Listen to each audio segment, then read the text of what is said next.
తెలంగాణలో కాంగ్రెస్ 10 ఎంపీ సీట్లు గెలుచుకోబోతోందని జోస్యం చెప్పారు కోమటిరెడ్డి వెంకటరెడ్డి. వచ్చే నెల 23 వెలువడే ఫలితాల్లో మొదటి ఓడిపోయేది కేసీఆర్ కూతురు కవితే అని అన్నారు. ఎంపీ ఫలితాల్లో ఓటమిని కేసీఆర్ ముందే గ్రహించారని, అందుకే జెడ్పీటీసీ, ఎంపీటీసీ ఎన్నికలకు వెళ్లాడన్నారు. జిల్లాల్లో టీఆర్ఎస్ పని అయిపోయిందని, గుత్తా అడ్రస్ గల్లంతు కావటం గ్యారంటీ అన్నారు వెంకటరెడ్డి. ప్రాదేశిక ఎన్నికల్లో కాంగ్రెస్ అభ్యర్థుల్ని అత్యధిక మెజార్టీతో గెలిపించాలని కార్యకర్తలకు వెంకటరెడ్డి పిలుపునిచ్చారు.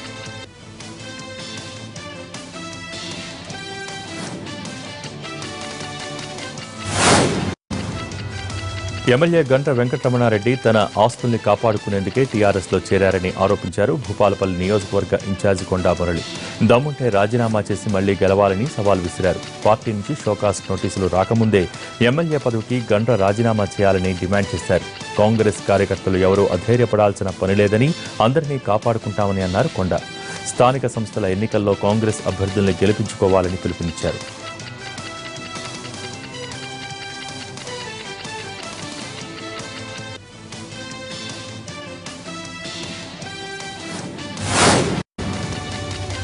కడప జిల్లాలో ప్రజలు అనేక సమస్యలతో కొట్టుమిట్టాడుతుంటే అధికార ప్రతిపక్ష నాయకులు బెట్టింగుల్లో తేలిపోతున్నారని ఆరోపించారు కాంగ్రెస్ నేత తులసిరెడ్డి.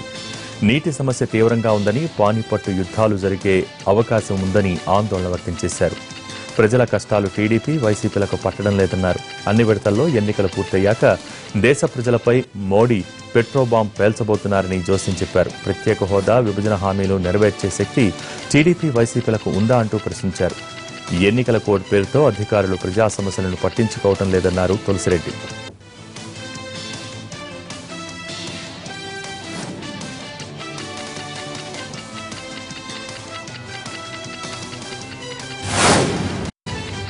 టీటీడీ ఆభరణాల తరలింపు వ్యవహారం ఏపీలో రాజకీయ దుమారం రేపుతోంది. చంద్రబాబు హయాంలో దేవుడి భూములకు, దేవుడి నగలకు కూడా రక్షణ లేకుండా పోయిందని వైసీపీ ఆరోపిస్తే, కేసుల్లో ఇరుక్కున్న వాళ్లు నీతులు చెప్పడం ఏంటని కౌంటర్ ఇచ్చింది టీడీపీ.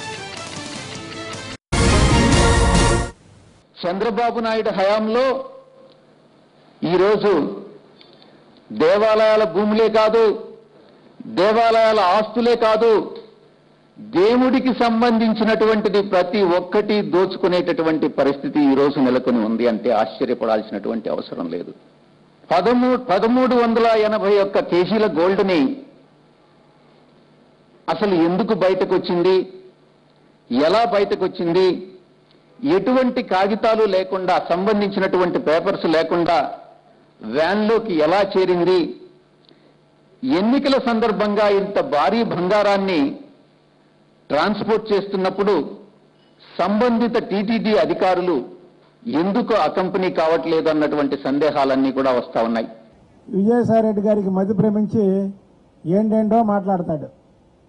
ఆయన లక్షల కోట్లు దోచుకొని లోపలికి వెళ్ళిన విషయాన్ని కూడా మర్చిపోయి, ఆఖరికి తిరుమల తిరుపతి దేవస్థానం వెంకటేశ్వర స్వామి మీద కూడా, ఆయన ఆభరణాల మీద కూడా నిందలు వేయడం, ఆయన టీటీడీ బోర్డు మెంబర్గా నేను 4 ఏళ్ళు పనిచేశా, ఆ రోజు వజ్ర కిరీటం ఇచ్చిన ₹1 రిసిప్ట్ రాసేవాళ్ళని ఆయన చెప్పడం చాలా విడ్డూరంగా ఉంది.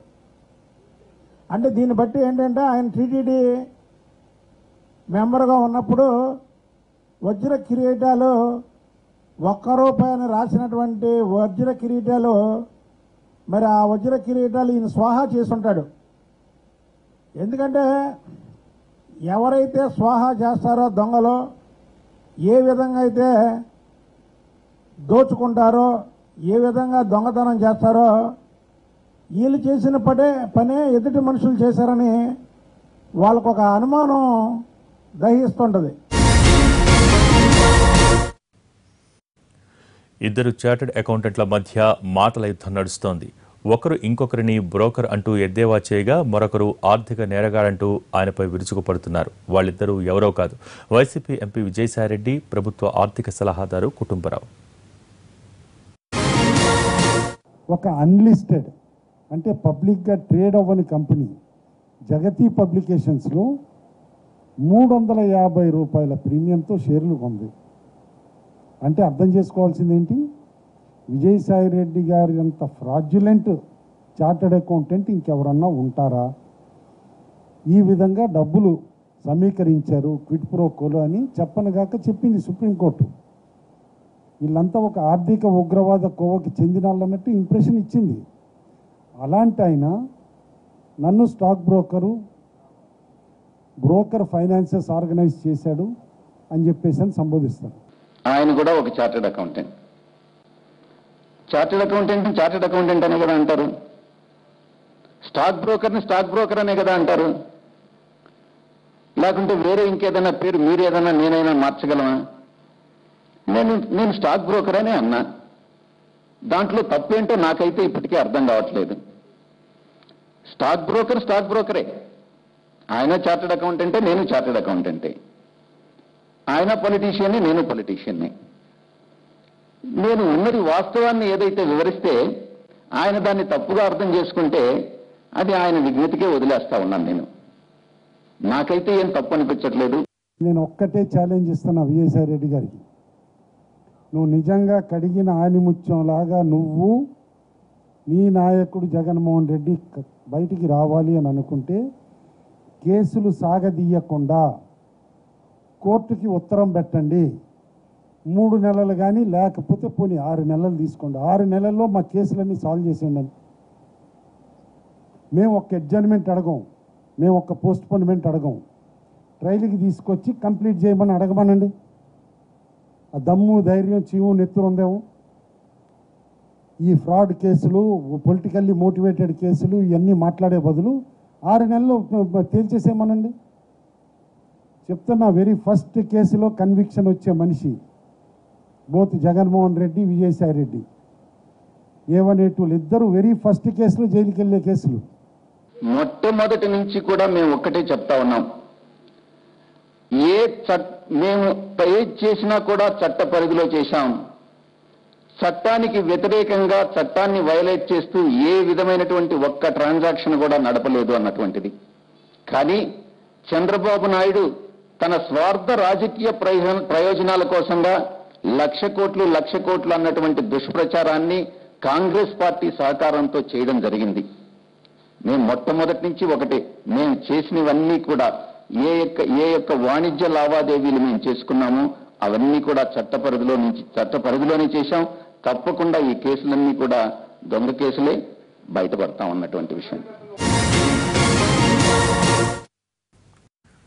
కేంద్రం వైసీపీ చెప్పినట్టే ఎలక్షన్ కమిషన్ నడుచుకుంటోందని టీడీపీ విమర్శిస్తుంటే, నిబంధనలను ఉల్లంఘిస్తే ఎట్టి పరిస్థితుల్లో ముఖ్యమంత్రిని ఆయన కొడుకుని వదిలేది లేదని వైసీపీ రిటార్ట్ ఇచ్చింది. ఎంత పక్కాగా 2 రోజులు వైఎస్ఆర్సీపీ నాయకులు మాట్లాడి వాళ్ళ పాపం కంఠశోష వచ్చి రెస్ట్ తీసుకోగానే బీజేపీ వాళ్ళు తయారవుతారు. వీళ్ళు 2 రోజులు, నిన్న కన్నా లక్ష్మీనారాయణ దగ్గర నుంచి వాళ్ళు విష్ణువర్ధన్ రెడ్డి వీళ్ళు తయారవుతారు. ఈ 2 రోజులు వాళ్ళు బ్రేక్ తీసుకుంటారు. ఈ 2 రోజులు వీళ్ళదైపోగానే మళ్ళీ ఆ బ్యాచ్ మొదలవుతారు. ఎంత బ్యూటిఫుల్ టీం వర్క్ ఉంది. వాళ్ళు మోడీ గారు స్పీచ్లో ఇచ్చారు, నేను టీమ్ పర్సన్ని టీమ్ ఇండియా పర్సన్ అన్నాడు. కరెక్టే, చాలా టీమ్ ఇండియా పర్సన్ అయినా. ఎక్కడైతే model code of conduct violation జరుగుతుందో ఆ అంశాలను మాత్రమే మేము ఎలక్షన్ కమిషన్ దృష్టికి తీసుకొస్తున్నాం.